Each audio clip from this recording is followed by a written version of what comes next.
Hey guys, first I just wanted to thank every single person who's commented on any of my posts or any of my videos so far. Whether you're pro-vax, anti-vax, or somewhere in the middle, I've really appreciated hearing from everyone. And for the most part, all I've heard is we must maintain our liberty, regardless of how we feel about this subject, which is amazing. And I wanted to put together this video because there's a lot of states that are facing these mandates right now. And we just went through one in Oregon, which thankfully was dropped, but I'm not confident it's not going to come back. There is a real fight that every state is fighting right now, and I just wanted to point out a couple of things that we did here in Oregon and how we organized and assembled in order to let our supermajority Democrat Senate and governor know that we oppose this bill. And first I wanted to start off with the unconstitutionality of this bill. A lot of people, I've had a lot of questions like, how can this even be happening? Aren't we protected by our Bill of Rights and individual liberty? And I'll go more into that. But this violates the First Amendment, which is the freedom of religion, the Fourth Amendment, which is the right to be secure in our own persons, the 13th Amendment, which is either slavery or involuntary servitude, except for punishment of a crime, shall exist within the United States. So what is involuntary servitude? It's laboring against that person's will to benefit another under some sort of coercion other than that person's financial needs. And who is laboring? We.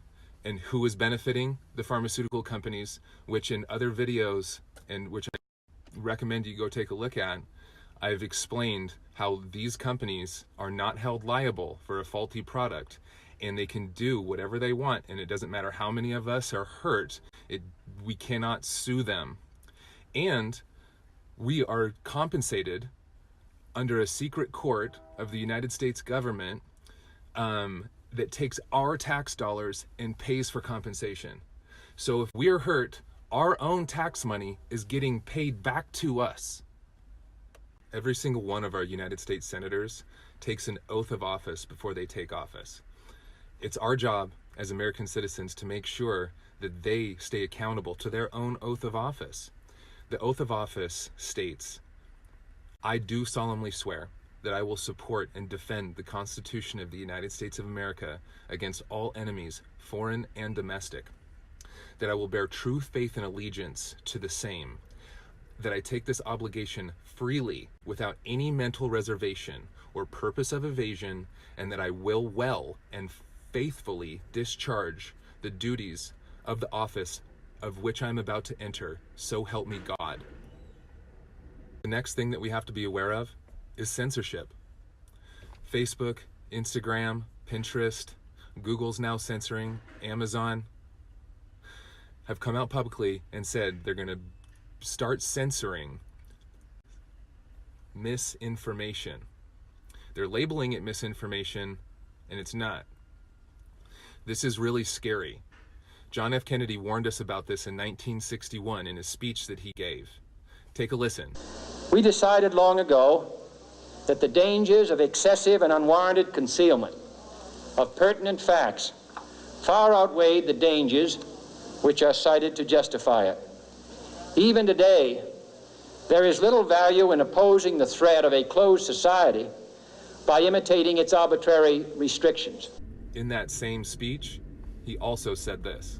No president should fear public scrutiny of his program, for from that scrutiny comes understanding, and from that understanding comes support or opposition, and both are necessary.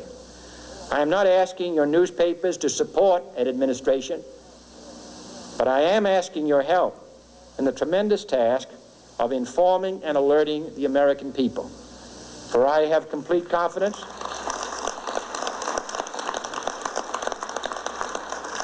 in the response and dedication of our citizens whenever they are fully informed. And people that speak up about this, people that post on social media, people that openly talk about it and support freedom of choice, trust me, they don't want to talk about it. It's not their pride and joy to risk ruining relationships with family or friends or their network or at their jobs. They have a moral obligation to. and they look at their children and they say, you know, I'm going to make sure that I'm standing up for freedom when we have a chance, because I'm not going to look my child in the eye in the future and say, I could have said something, but I didn't. The next thing that we can do is get involved and pay attention to what's happening with these mandates in other states. California just passed a bill through the Senate that still needs to be signed by Senator Pan, one of the biggest advocates for vaccines in the world, to eliminate medical exemptions. Children that have been injured before have to continue with these mandates and risk even further disability or imminent death in order to go to school. And I thought that we lived in a free country. Next, speak up loudly. I'm still surprised about how many people still have no idea that these mandates are even being proposed or what the consequences are to these mandates. And I've had the ability to have a lot of conversations with a lot of people with a lot of different viewpoints on this subject. But I am so surprised and encouraged by how many people that are pro, anti, and somewhere in the middle agree that we need to maintain our liberty and have joined the fight for liberty, because that's really what this is. So please inform everyone at the gym that you go to, your doctors, nurses, attorneys, teachers, deans, principals.